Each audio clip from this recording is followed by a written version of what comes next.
76वीं। आज मैं स्वर्गीय कांशी राम राजकीय बालिका इंटर कॉलेज की परिसर में अपनी प्रधानाचार्य मैडम एवं अपनी समस्त शिक्षिका बहनें और सभी स्टाफ के लोगों को आज के दिवस पे हार्दिक अभिनंदन देती हूँ और अपने बच्चों को बहुत सारा प्यार। बच्चों, गणतंत्र दिवस वो दिवस है जब हमें हमारा संविधान मिला। संविधान मिला यानी हमें स्वतंत्रता मिली। स्वतंत्रता मिली तो हमें अधिकार मिला, अधिकार मिला, सम्मान मिला, समानता मिली।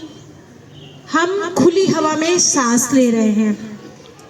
आज सुबह रैली में बच्चे गए थे शहीद उद्यान में और वहाँ पे जो लाइंस हमारी ज़िले की मुखिया डीएम मैम ने बोला वो बहुत ही इम्पोर्टेंट लाइंस हैं कि अधिकार, हम सिर्फ अपना अधिकार पाके खुशमय होके ना भूल जाएं कि हमें सारा सुख मिल गया तो वहाँ से हम पूरे हो गए।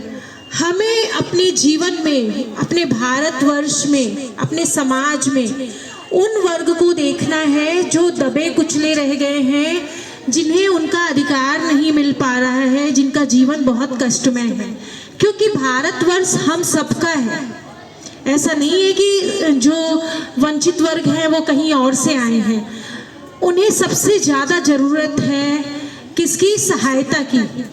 अगर हम सब समाज में एक दूसरे की सहायता करें तो सभी ऊपर उठेंगे। हमारे संविधान में आरक्षण भी इसीलिए रखा गया है कि जो वर्ग ऊपर नहीं उठ पा रहा है, जिसको उसके अधिकार नहीं मिल पा रहे हैं, वो शोषण सहता रहा है और सह रहा है। ऐसे वर्ग तक हमें लाभ को पहुंचाना है। दूसरी चीज कि जिस प्रकार से हम दशहरा का पर्व मनाते हैं और उसमें हम रावण का पुतला फूंकते हैं और हम कहते हैं कि रावण जो है बुराइयों का प्रतीक है, इसलिए रावण का पुतला फूंकते हैं। लेकिन हमें ये भी देखना पड़ेगा कि रावण को मारने वाले श्री राम थे। तो आज हम जो गणतंत्र दिवस मना रहे हैं, अपने अधिकारों का उपभोग कर रहे हैं, हमें ये देखना पड़ेगा कि हम अपने अधिकार जो ले रहे हैं उसके लिए हम सोच लेते हैं ये हमारा अधिकार है, हमें चाहिए, हमारे कर्तव्य क्या है, हमें उससे पहले उसके बारे में सोचना पड़ेगा। और ये बड़ी दुख की बात है कि आज हमारे भारतवर्ष में अधिकांश लोग अपने कर्तव्यों को भूलते जा रहे हैं। हमें हमारा कहाँ पे क्या क्या ड्यूटी बनता है, चाहे हम अपने परिवार में हैं, समाज में हैं, विद्यालय में हैं या जहाँ कहीं हम काम करते हैं, जहाँ भी हम होते हैं, हर जगह हमारे कर्तव्य जो है वो निर्धारित होते हैं। इवन हम अगर कहीं कुछ गलत होते हुए देखें तो वहाँ पे भी हमें अपनी आवाज़ उठानी चाहिए। हमें सही के लिए हमेशा आवाज़, जो हमारे सामने पता चले कि किसी घर में कोई महिला पिट रही है, किसी बेबस लाचार का शोषण हो रहा है, तो वहाँ पे उसको सहायता पहुँचाना भी हमारा परम धर्म है। ये नहीं कि हमें तो नहीं कोई फर्क पड़ रहा है, हम रास्ते से चल रहे हैं, किसी का एक्सीडेंट हो गया या कोई बीमार व्यक्ति गिर गया, किसी को किसी भी तरह की हमारे मदद की ज़रूरत है, तो एक सच्चे नागरिक के रूप में, बच्चों आप लोग सुन नहीं रहे हो, एक सच्चे नागरिक के रूप में हर पीड़ित वर्ग को हमें अपनी तरफ से मदद पहुंचानी चाहिए। हम जो भी मदद कर सकते हैं, कोई पैसे से मदद करता है, कोई समय से मदद करता है, कोई श्रम से मदद करता है, तो हमें अपना जो है ये प्रयास अनवरत रूप से जारी रखना चाहिए, तभी हम भारत के नागरिक कहलाने के हकदार होंगे। हमारा सामाजिक न्याय जो है वही हमारे संविधान का परिचायक है। जब हमें संविधान मिला तो हमारे सामाजिक न्याय मिला, और हमारा सामाजिक न्याय जो है स्वतंत्रता, समानता, बंधुत्व से मिलकर के बना हुआ है। अगर हमारे संविधान में नैतिकता, जो हमारी संस्कृति चलती आ रही है, भारतीय संस्कृति, अगर हम सब इसका पालन करते हैं तो संविधान का पालन अपने आप ही होता है। तो इस संविधान का सम्मान हम इसी प्रकार से कर सकते हैं। सिर्फ हमें स्लोगन बोलने, सुविचार रखने, आदर्शवादी बातों को कह देने से काम नहीं चलेगा।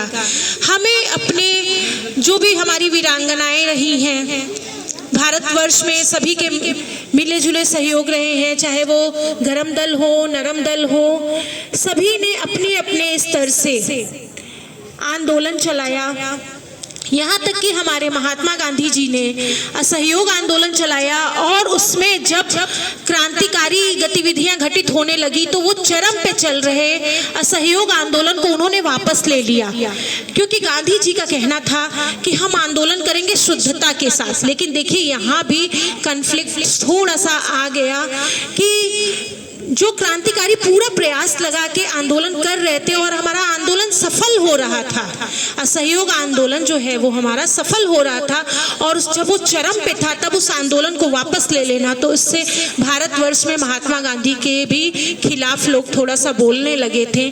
लेकिन जब क्विट इंडिया मूवमेंट चलने लगा, भारत छोड़ो आंदोलन चलने लगा, तो उस समय भी कुछ ऐसी गतिविधियां फिर से हुई, लेकिन तब महात्मा गांधी ने आंदोलन वापस नहीं लिया, क्योंकि उन्हें भी कुछ एहसास हो गया था कि ये जो अंग्रेज हैं ये ऐसे इतनी आसानी से बात मानने वाले नहीं हैं, इनसे बात मनवाने के लिए फिर कुछ हद तक हमें भी अपने सिद्धांतों से समझौता करना पड़ेगा। और भारत छोड़ो आंदोलन में आपको पता होना चाहिए हमारे देश में बुजुर्ग लोगों ने भी गोली खाई थी। बहुत से ऐसे क्रांतिकारी आते हैं जिनका नाम नहीं आता, लेकिन गोली खाने के बाद भी वो नारे लगाते गए। और हम जरा इसको तुलनात्मक रूप से देखें, आज हम थोड़ी सी भी मशक्कत होती है तो पीछे हट जाते हैं, हम अपने फायदे और बेनिफिट्स को आगे रखते हैं और देश को दूसरे नंबर पे रखते हैं। ये व्यवहार में देखने को मिलता है। तो हमें अपने आदर्श और व्यवहार को एक सूत्र में लेके आना है, दोनों के बीच की खाई को मिटाना है, तभी सही मायने में हमारा संविधान जो है वो संविधान कहलाएगा। दूसरी चीज बच्चों, हम लोग अभी 24 जनवरी को कौन सा दिवस मनाए हैं, आप लोग बताइए। स्थापना 24 जनवरी को उत्तर प्रदेश स्थापना दिवस। उत्तर प्रदेश स्थापना दिवस। 25 जनवरी को हम लोगों ने क्या मनाया? मतदाता दिवस। मतदाता दिवस। तो उत्तर प्रदेश के हम हैं और उत्तर प्रदेश हमारा पूरे भारत में एक अग्रणी राज्य है। उत्तर प्रदेश से सभी कुछ पल्लवित हुआ है। उत्तर प्रदेश हमारा जनसंख्या में भी सबसे बड़ा राज्य है। और मतदाता दिवस 2011 से मनाया जा रहा है। इसलिए मनाया जा रहा है कि जब तक हमारे मतदाता यानी हमारे नागरिक जागरूक नहीं होंगे, स्वस्थ मतदान नहीं करेंगे, तब तक संविधान का कोई अर्थ नहीं रहेगा। और उसके बावजूद हर वर्ष मतदाता जागरूकता प्रोग्राम चलाया जा रहा है, फिर भी बार बार यही अपील की जा रही है कि जो 18 वर्ष के बच्चे पूरे हो गए हैं वह अपना मतदाता पहचान पत्र बनवाएं, एपिक कार्ड अपना बनवाएं और मतदान करने जाएं। जब पढ़े लिखे लोग, शिक्षित लोग अधिक मतदान करेंगे तभी हमारे देश का सही मायने में विकास हो पाएगा। हम जैसा नेता चुनकर लाएंगे वैसा ही हमारे देश के लिए काम होगा। तो ये हमारे हाथ में है।